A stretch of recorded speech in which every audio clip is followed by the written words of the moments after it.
Дорогие зрители, в этом видео я покажу 5 бесплатных мест в Стамбуле, но если вы захотите получить более 100 мест рядом с этими точками, то вы можете зайти на Boosty или на Patreon.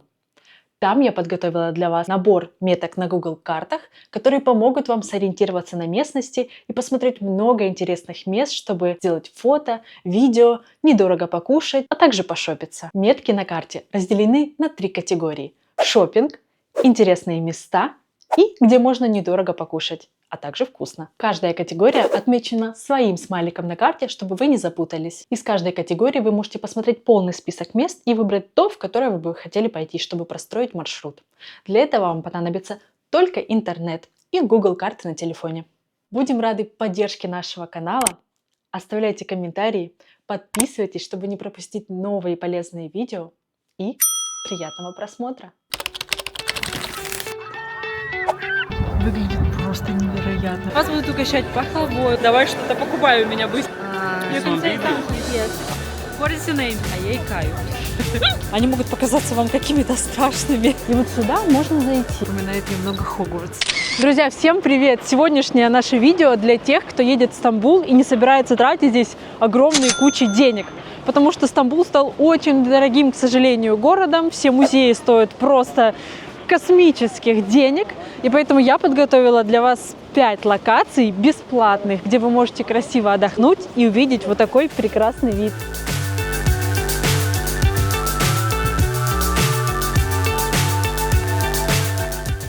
Вы когда-нибудь ездили на эскалаторе?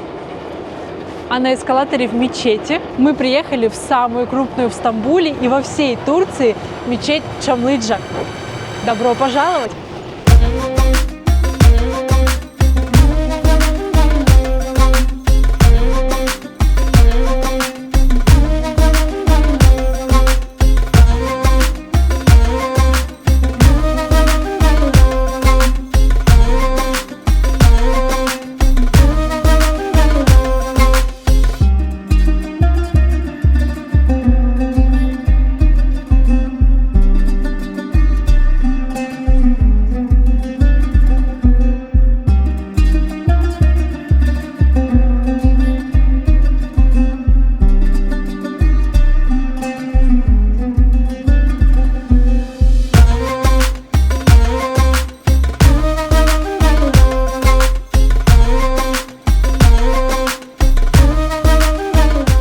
Здесь есть вход в мечеть. На деревянные вот этот настил нельзя в обуви. Здесь есть пакетики, куда вы можете положить свою обувь. И здесь есть платок бесплатный, чтобы покрыть голову. И также есть платье. Если вы пришли, допустим, в короткой какой-то одежде, либо в брюках, то лучше надеть, конечно, платье. Я надела платок. По-русски, конечно. И заходим в саму мечеть.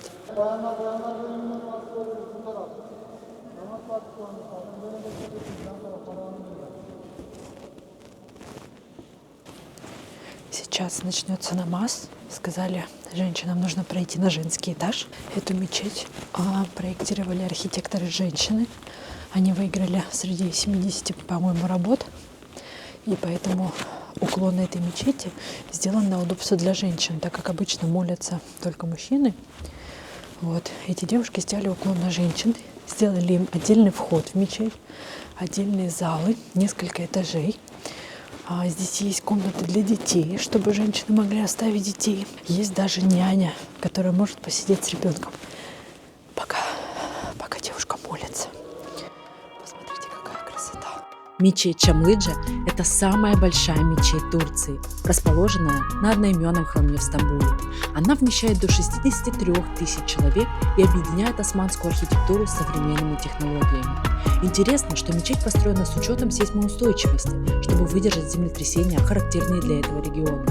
Своды здания украшены удивительной красоты мозаичной росписью, выполненной из нержавеющей стали и покрытой слоем позолоты. Каллиграфическим шрифтом написаны первая сура Корана и 99 имен Аллаха. Напольное покрытие украшено ковровым полотном в голубых тонах, сотканным вручную. Общая площадь этого полотна около 17 тысяч квадратных метров. Комплекс включает не только молитвенные залы, но и музей исламского искусства, библиотеку, художественную галерею и даже конференц-зал с парковкой. И, конечно, с холма Чамлыджа открываются потрясающие виды на Босфор и весь Стамбул.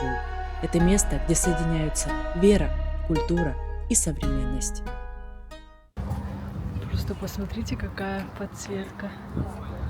Выглядит просто невероятно. Поэтому сюда можно и днем приезжать, и ближе к вечеру, после заката. Просто невероятно.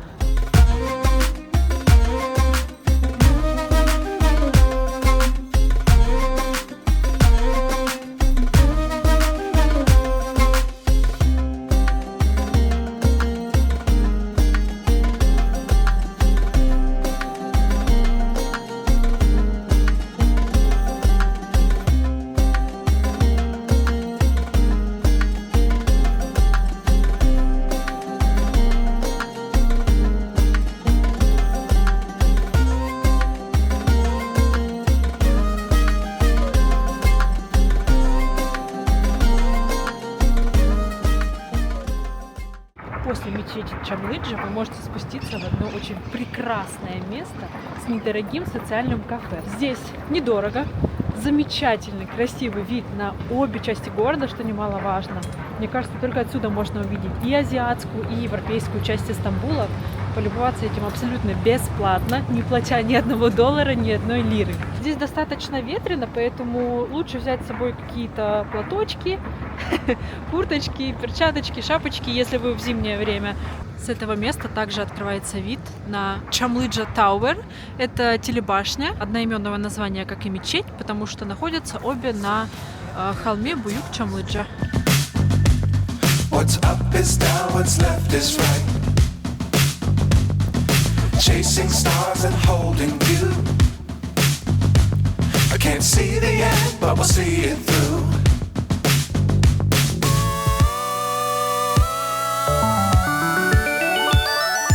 Flying, get on board. We're smiling. Здесь есть уличное небольшое кафе. Видите, низкие цены. Чай за 7 лир, я вообще не помню, где я последний раз видела. Кофе, холодные напитки, тарелка завтрака 75 лир, тосты по 27 лир. Это вообще очень дешево. Ну и какие-то комбо-наборы есть. Присесть для этого бистро можно прямо на улице с видом. Если приехать сюда на закате, здесь просто невероятные краски у неба. Особенно если небо розовеет, если более прохладная погода. Тут много котиков. Вот можно сесть поближе к обрыву, полюбоваться Стамбулом.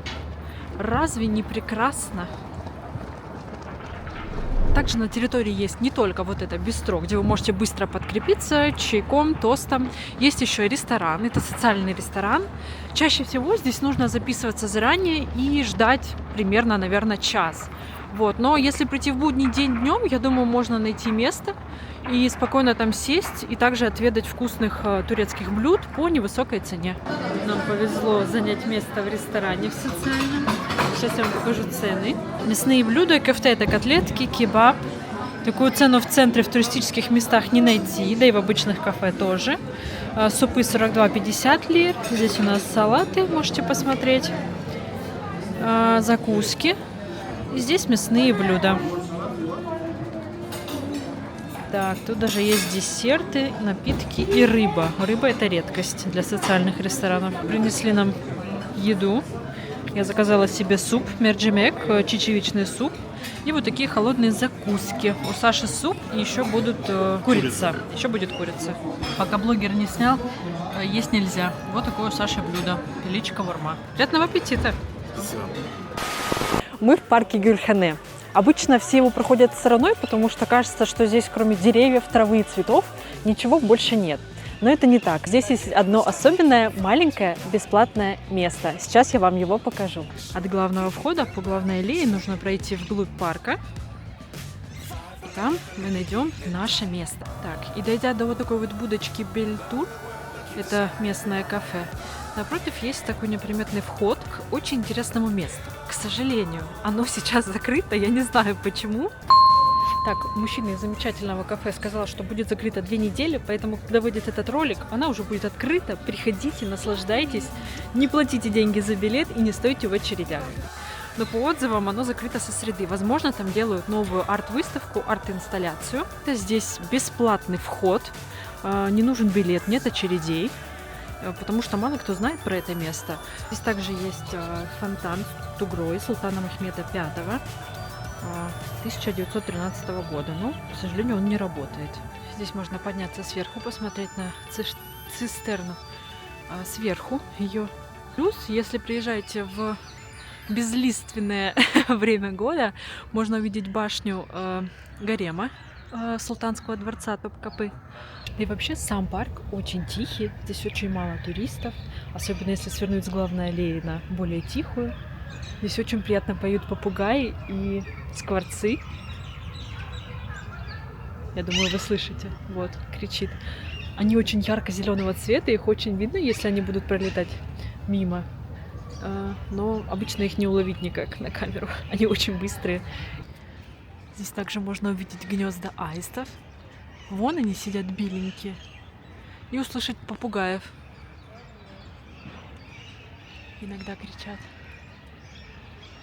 Еще одно замечательное бесплатное место находится рядом с мечетью Айя София.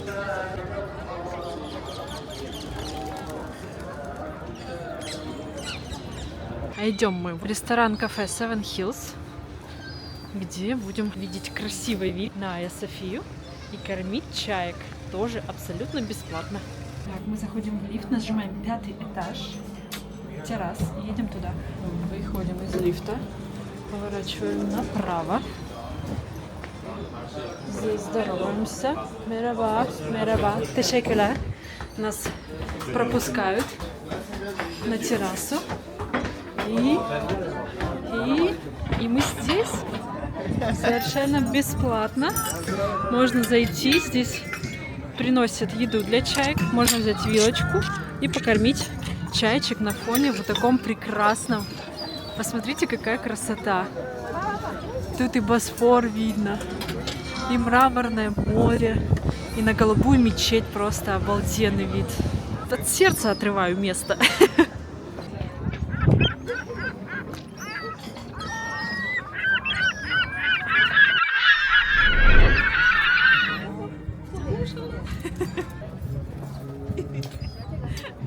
Замечательное место, замечательный персонал. Никто здесь никого не ругает, все только рады, что вы приходите, снимаете и пиарите их место. Такая красота. Вот такое замечательное место. Мне тоже нравится. Идемте дальше. Так как та цистерна была закрыта, я вспомнила про еще одно секретное бесплатное место с цистерной, и мы сейчас идем туда. Вот, я объединю цистерну, наверное, с террасой. Вот, чтобы получилось топ-5 бесплатных мест в Стамбуле.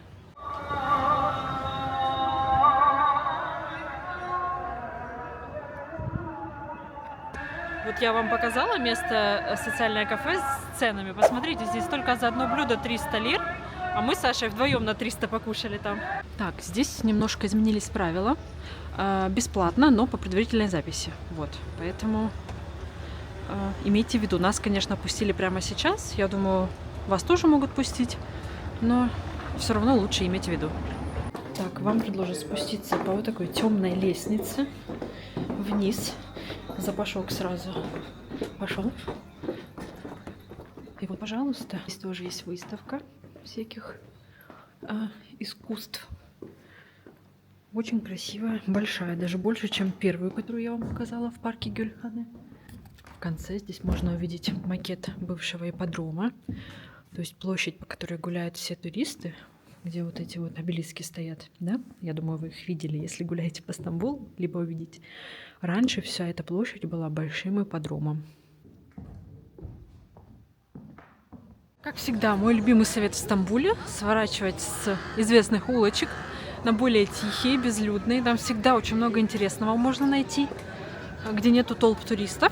Кстати, на самом деле сейчас тоже для меня это немного туристов. Бывало прям вообще не проехать, не пройти. Так, вот мы уже добрались до следующей нашей бесплатной точки. Это может показаться банальным, но на самом деле нет. И это Египетский базар.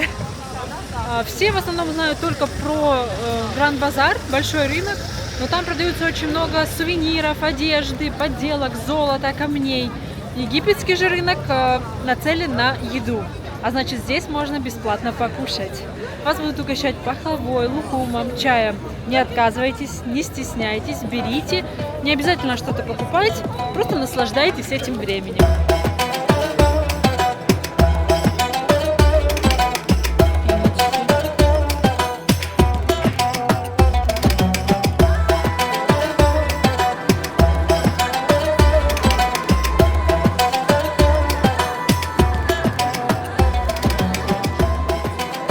Первая точка, где будут угощать. Can I try? Yes, of course, try. Вот можно, можно попробовать вот такой лукумчик. You can say something, yes. It's more for my video blog. Everybody. Everybody, hi. We have this car. Coming to Come for Istanbul. my shop. Number 17. I give you good price. What is your name? Yes. Вот мы уже зашли за чайком растворимым. Blackberry, забыла, как это по-русски будет. Видеоблог. Можно угощаться орешками. Вот такой чай. А у тебя какой? С ментолом? Я знала. Вот такой зеленый чай, он очень сильно пробивает нос. Вот такой лучше фруктовый. Берите лучше фруктовый. Вот, кстати, этот номер павильона, где наливают чаечек. Можно все попробовать. Мухаммед. Тешекеля. Вот мужчина приглашает. Лукум тоже вкусненький. Чаще стоят вот такие тарелочки с нарезанными. Тешекеля блирум. Вот я такой красный люблю. В барбарисе он такой кисленький, прикольный. Тешекеля. Самое главное, не стесняйтесь, проявляйте интерес к товару, подходите, смотрите. Вам сразу предложат все попробовать чай, чтобы уговорить, чтобы все это попробовать и купить. Но покупать, естественно, не обязательно. Вас никто не обяжет, никто не скажет, что я тебя угостил, давай что-то покупай у меня быстро. Поэтому не переживайте и подходите, пробуйте. Так, Галатская башня и улица Истекляль. На самом деле здесь очень много крутых бесплатных мест, но опять же нужно знать, где их искать, как туда заходить. И сейчас я с вами ими поделюсь. Вот Галатская башня, вот с этой стороны у нас ресторан Salt Bae, вот этого чувачка с солью. Нужно пойти на улицу прямо напротив, вот туда. Достаточно безлюдная улица для фотографий с башни. Там же есть магазин с недорогими хот-догами, очень вкусными. Мы постоянно там кушаем, когда в этом районе. А вот соседняя улица. А вот наша улица. На этой улице очень много винтажных магазинов. Естественно, в них можно попасть абсолютно бесплатно и порассматривать кучу всякой раритетной, интересной штуки. Например, как здесь. Всякие статуэточки, магазины большие. Плюс также есть винтажные магазины с одеждой. То есть можно поискать какие-то старые куртки, Харли Дэвидсон и так далее. Здесь также видно Галатскую башню и можно сделать фотографии абсолютно без людей. Как всегда, подушки. И вот здесь можно взять шиба кофе. Пройдя по этой улице до конца с нашим магазинчиком и повернув направо, можно увидеть такой неприметный фасад церкви. Туда можно зайти. Сейчас вам покажу. Это место мне всегда напоминает немного Хогвартс. Не знаю почему. Такие своды. Мы сюда приходили послушать орган. У меня есть видео. Здесь будет подсказочка сверху. Такие входы. Такой вход. Реально напоминает Хогвартс. Церковь тоже абсолютно бесплатная. И здесь вот такая красота. Здравствуйте.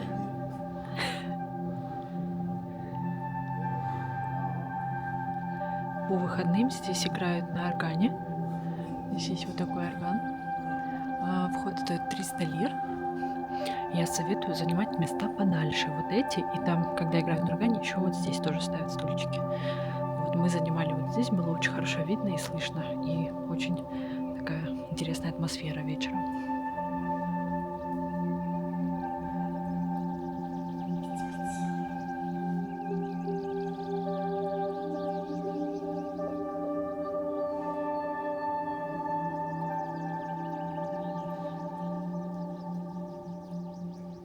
Вообще место очень атмосферное, очень тихое. Здесь вообще нету людей, как можно увидеть.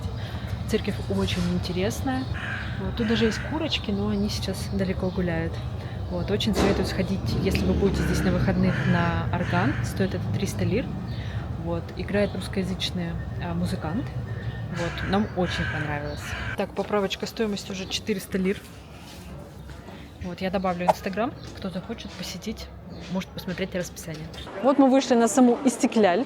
Здесь нужно внимательно смотреть по сторонам и не проходить мимо открытых дверей. Например, вот, Касса Ботер, бесплатная выставка, можно зайти. Иногда просят оставить воду, чтобы не было воды с собой, и посмотреть картинную галерею бесплатно. Место номер 2 называется вот так. Биоглобили Диеси, Истекляль Бинасси. То же самое. Выставка. Каждый раз сменяются. Чаще всего они бесплатные. Можно зайти всем. Приурочены каким-нибудь праздником, либо событием. Чуть-чуть дальше, пройдя это место и российское консульство, вот такой вот неприметный вход с машиной полиции. И вот сюда можно зайти и увидеть снова прекрасную церковь с прекрасным внутренним двориком. Очень интересную. Мне здесь почему-то напоминает какую-то Испанию, хотя я не была в Испании. Вот, сейчас зайдем внутрь. Опять же, вы видели на улице сколько людей, туристов, а здесь просто никого. Хотя место абсолютно бесплатное. Мы заходим.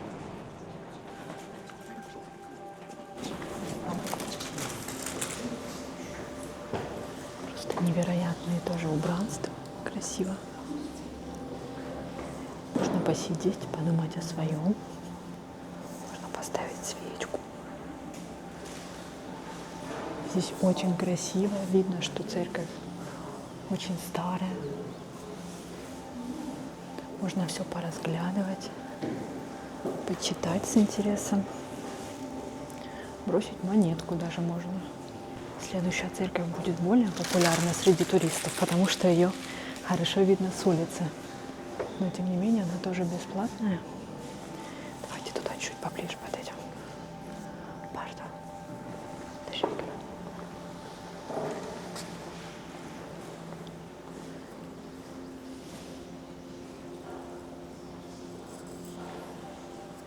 Очень красиво. После Рождества еще не убрали инсталляции. А мы с вами пойдем в следующее бесплатное место. Не забывайте обращать внимание на верх. Всегда можно увидеть интересные фасады, статуи, балконы очень красивые. Потому что обычно вот так идешь, видите, да, сколько людей? Обычно вот так идешь и ничего, кроме этого яркого, шумного, больше не видишь. Поэтому советую поднимать голову. Даже вот, смотрите, какие витражи. Здесь была выставка, посвященная сначала землетрясениям, как строить сейсмоустойчивые здания в Турции. Мы были недавно, там была выставка обложек, насколько помню, книжных, рукописных. Сейчас не знаю какая, но чаще всего они тоже все бесплатные. Как видите, там тоже никого нет. Все бесплатно, можно заходить, смотреть, познавать этот мир, этот город. Вот опять же полицейская машина. Вроде бы неприметное место, но есть калиточка. А вот там вот такая красота. Конечно, здесь туристов побольше, так как она более видна сразу, масштабно. Ну, просто невероятно. Я ее так люблю, она просто невероятно красивая. Для меня каждый раз я прихожу, каждый раз такой захватывающий вид просто. Здесь также рождественские инсталляции стоят. Там вот еще есть, мне нравится такой внутренний дворик за вот этой статуей. Там тоже обычно никого не бывает. И мне там очень нравится. Видите, такая открытая калиточка. Сюда можно зайти и тихонечко здесь побыть наедине с собой. Свечки с автоматическим тушением. Здесь водичка. Когда она догорает, она просто тухнет, гаснет. Ты устал? Он устал. Он снимал и носил очень много килограммов на себе. Давайте зайдем вовнутрь.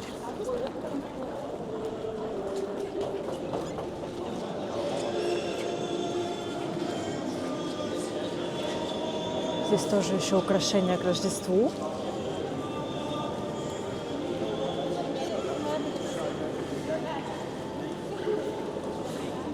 Также здесь есть орган. Я тоже была здесь на выступлении органной музыки. Сюда приезжал известный музыкант. У него было турне по Европе. Вот. Но скажу так, за 300 лир, за 400 уже лир в церкви, которую я предыдущие показывала, было намного лучше. Здесь также есть расписание на дверях, расписание со службами. Церковь католическая, но никто вам не запретит здесь остаться, послушать, как здесь поют песни все вместе. В прошлом году мы здесь оставались и все вместе с друзьями пели «Аллилуйя, аллилуйя». Было очень интересно, дружная такая атмосфера. Нам очень понравилось. Здесь вот инсталляция тоже к Рождеству.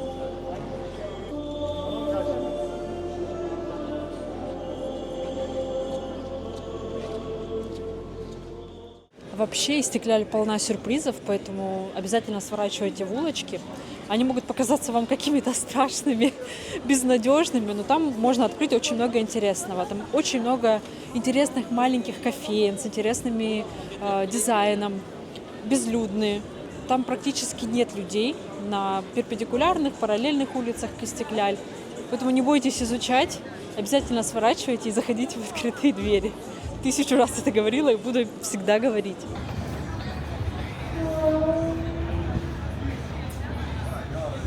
Так, на причале с названием Каракö Искелеси на втором этаже есть интересная кофейня с потрясающим видом. Зайти туда можно бесплатно, не оплачивая проезд. Нужно пройти на причал. И вот там с левой стороны, сейчас я вам покажу, будет лестница наверх. По вот такой лестнице поднимаемся. И вон туда прямо идем. Здесь такая кофейня, совмещенная с книжным магазином. Естественно, здесь многие фотографируются. Можно заказать кофеек, купить книжку и выйти на вот такую террасу, чтобы попить кофеек или просто сделать фотографии, классные видео.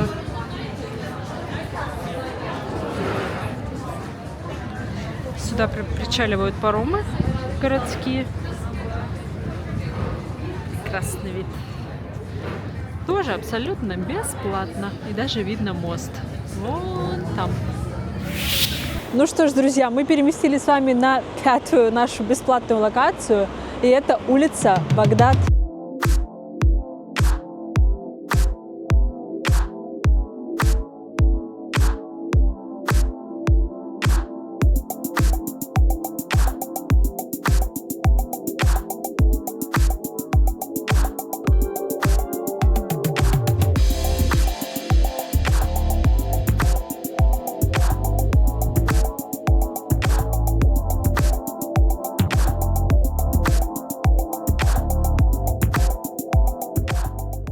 В этот район я советую ехать тем, кто уже бывал в Стамбуле, возможно, даже не раз. Это совершенно другой, противоположная сторона, вообще другой Стамбул. Это совершенно не как в историческом центре. Здесь можно увидеть что-то новое, подчеркнуть, какой город на самом деле. То есть не туристические какие-то центры, туристические районы, а как живут люди выше среднего класса в Стамбуле, скажем так. Вот поэтому очень советую к посещению, даже если вы едете сюда первый раз. Очень многие не любят толпы, например, как мой муж. Он не любит, как это, господи, crowded places. Я забыла, как это по-русски.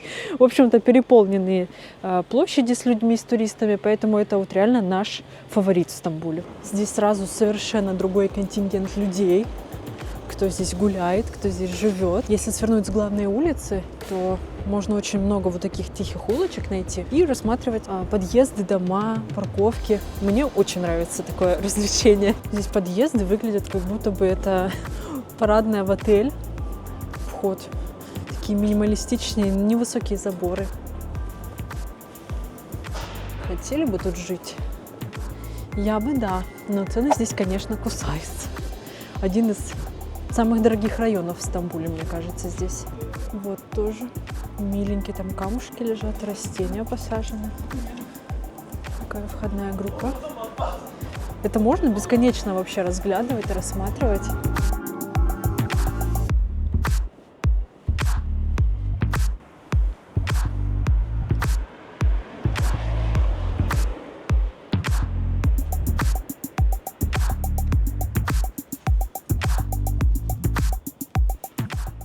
В этом районе очень много разных кофеен, кафешек, каких-то бутиков, магазинов, ларьков с местными брендами, производителями, украшений. Вообще все, что можно найти в Стамбуле, все можно найти здесь. Вот можно найти почти зацвевшую в январе мимозу. Издалека она такая ярко-желтенькая была. Буквально в 15-20 минутах от главной улицы Багдад можно спуститься почти из любой точки на набережную.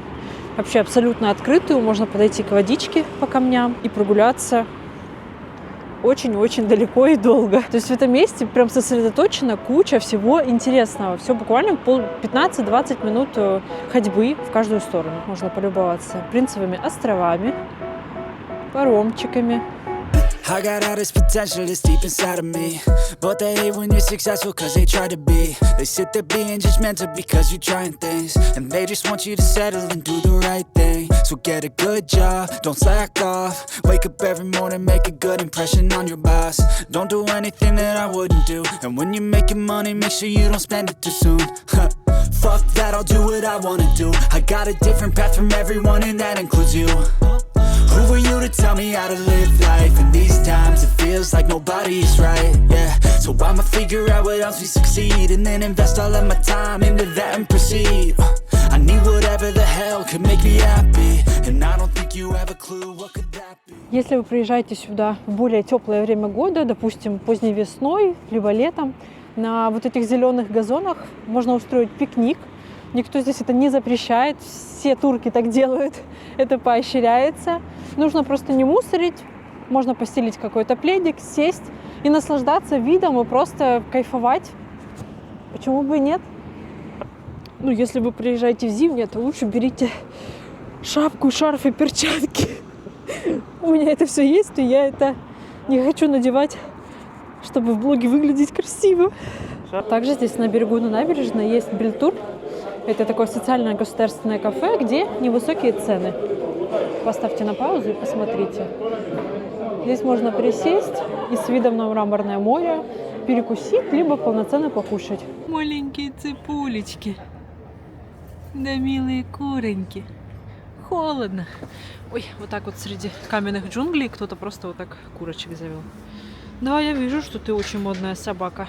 Хоть я и называю эту улицу бесплатной, потому что здесь очень много, что можно посмотреть абсолютно бесплатно, но все-таки эта улица как один большой торговый центр на открытом воздухе. Здесь просто уйма магазинов, и это не просто магазины, это 4-5-этажные магазины. То есть здесь 5-этажная Zara, 5-этажный H&M, 5-этажный Mango, а еще здесь есть 5-этажная Sephora. Вместо того, чтобы тратить целый день на шопинг в каком-то торговом центре, в центре Стамбула, я бы лучше поехала сюда, потому что здесь есть что посмотреть, помимо стен торгового центра.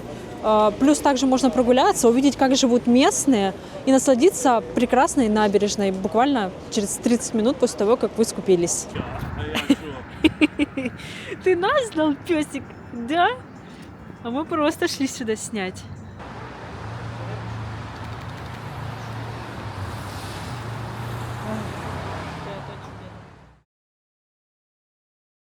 H&M. Таких как Zara и H&M. Да, блядь, H&M бесплатно. Не будем это снимать. Да, блядь. Саш, я тут стесняюсь. Алло.